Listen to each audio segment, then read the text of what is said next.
चुनाव सभा के बाद मतदाताओं को मतदान केंद्र तक ले जाने के लिए पूरी कसरत आपको आज और कल करनी है। उस कसरत को करने और मतदान सकुशल राष्ट्रवादी शक्तियों के पक्ष में करने के लिए होना चाहिए भारत माता की जय। दोनों हाथ उठा करके मुट्ठी बंद करके बोलेंगे, हाथ ऐसे नहीं, आप अपराधी नहीं हैं, आप इस राष्ट्र के मालिक हैं। और संकल्प इस बात का, ये मुट्ठी है बजरंगबली की, और आजमगढ़ में अगर बजरंगबली की मुट्ठी जब संकल्प लेने के लिए तैयार होगी तो फिर जहां होंगे बजरंगबली वहां नहीं आ सकता कोई अली वली। भारत माता की भारत माता की गौ माता की गौ माता की गंगा माता की गंगा माता की राम जन्मभूमि की राम जन्मभूमि की कृष्ण जन्मभूमि की कृष्ण जन्मभूमि की काशी विश्वनाथ की काशी विश्वनाथ की हर हर महादेव।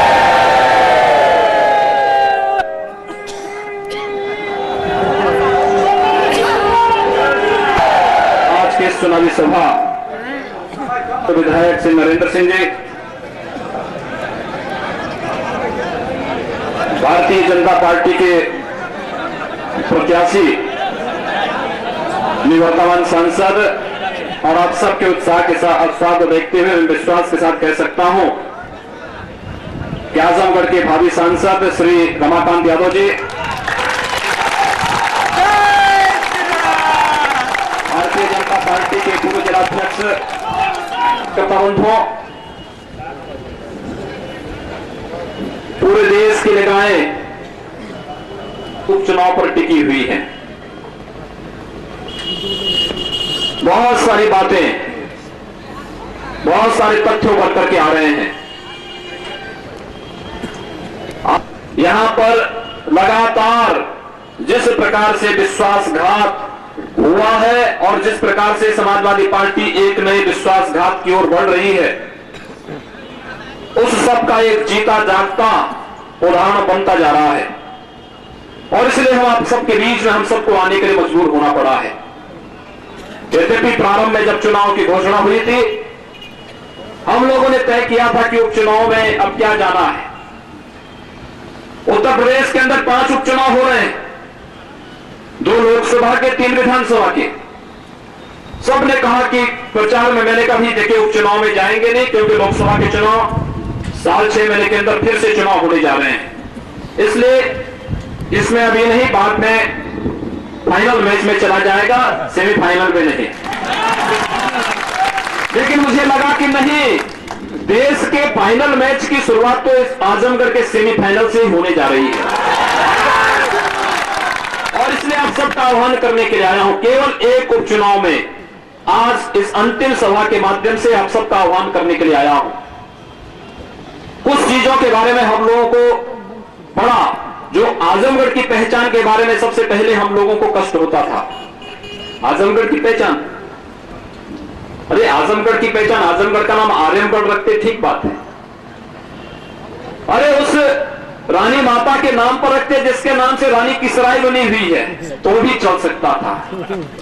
लेकिन हम सब की पहचान किसी गजनवी से, किसी गौरी से, किसी आजम से, किसी औरंगजेब से, किसी बाबर से, या किसी अबू सलीम से, किसी अबू आजमी से हो, तो मैं समझता हूं ये देश की स्वतंत्रता, संप्रभुता और देश की सांस्कृतिक विरासत के बिल्कुल प्रतिकूल है। और मैं समझता हूं कोई भी स्वाभिमानी व्यक्ति इसको स्वीकार नहीं कर सकता, कोई नहीं स्वीकार कर सकता।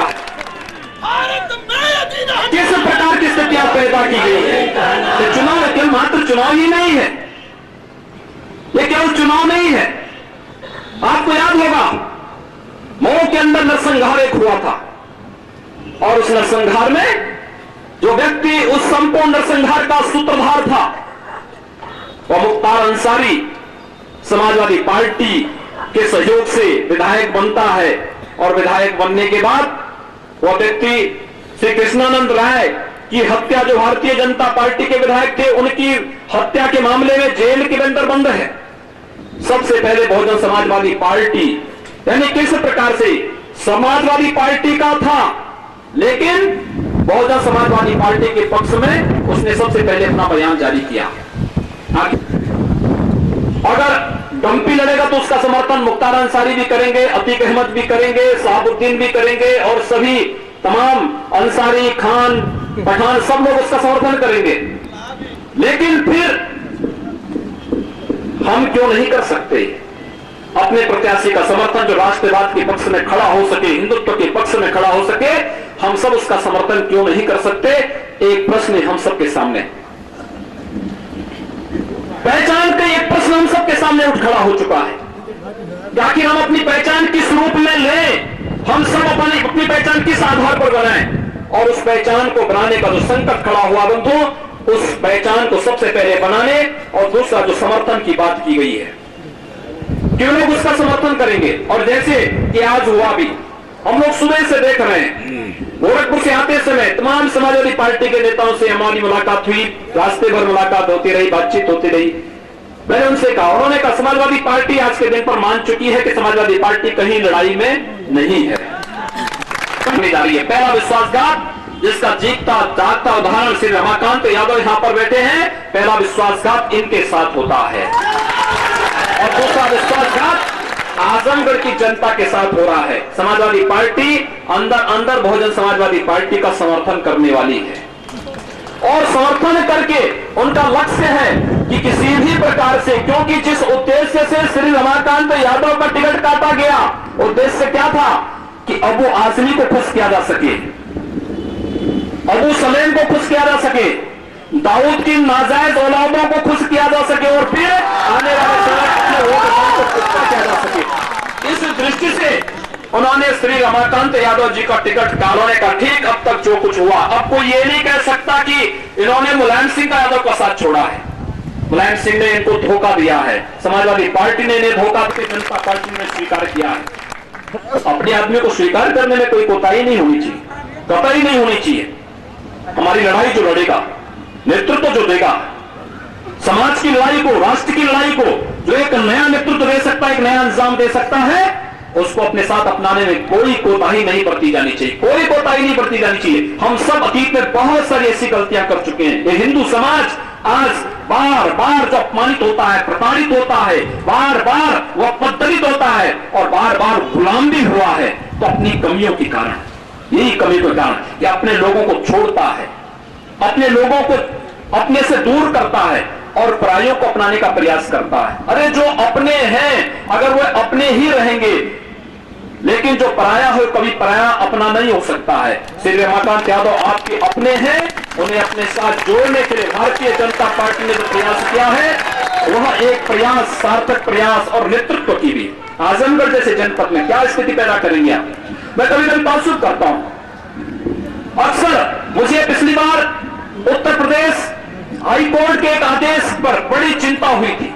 उत्तर प्रदेश के हाईकोर्ट ने एक आदेश जारी किया था और उसने आदेश में जारी करके उसने कहा था, उत्तर प्रदेश सरकार को निर्देशित किया था, उसने कहा था कि आखिर क्या कारण है कि उत्तर प्रदेश में हिंदू बालिकाएं मुसलमानों के साथ जा रही हैं, इसकी जांच की जाए, इस पर ठोस निर्णय लिया जाए। उत्तर प्रदेश के अंदर कोई सरकार उस प्रकार का निर्णय नहीं ले पाई, लेकिन गोरखपुर से एक मुसलमान ने एक पैरवी कर दी, एक अधिवक्ता था, वह जाके कोर्ट में एक अपील कर दिया। उसने कहा कि उत्तर प्रदेश में और जगह तो हिंदू बालिकाएं जाती होंगी, लेकिन गोरखपुर में मुस्लिम बालिकाएं हिंदुओं के घर में आती हैं। हम लोगों ने भी इस बात को तय किया, हम लोगों ने इस परंपरा को स्वीकार किया। किसी कालखंड में कोई बना होगा, अगर वह हिंदू बनेगा हम उसको स्वीकार करेंगे, उसकी शुद्धि करवाएंगे और उसको अपनाएंगे, एक नई जाति का फिर से निर्माण करवा देंगे, पूरी जाति ही नहीं बना डालेंगे, हम लोग स्वीकार करेंगे। और हम लोगों ने तय कर रखा है कि अगर वह एक हिंदू बालिका को ले जाएंगे तो कम से कम 100 मुस्लिम बालिकाओं को हिंदू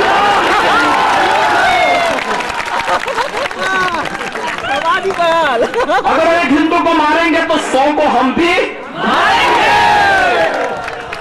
वह जिस प्रकार का व्यवहार करेगा उसका 100 गुना हम लोग करेंगे, यहाँ से ही तो वापस करेंगे। लेकिन कर कौन पाएगा? जिसकी भुजाओं में ताकत हो। शिखंडी और हिजड़ी इस लड़ाई को नहीं लड़ सकते, वो लोग नहीं लड़ सकते।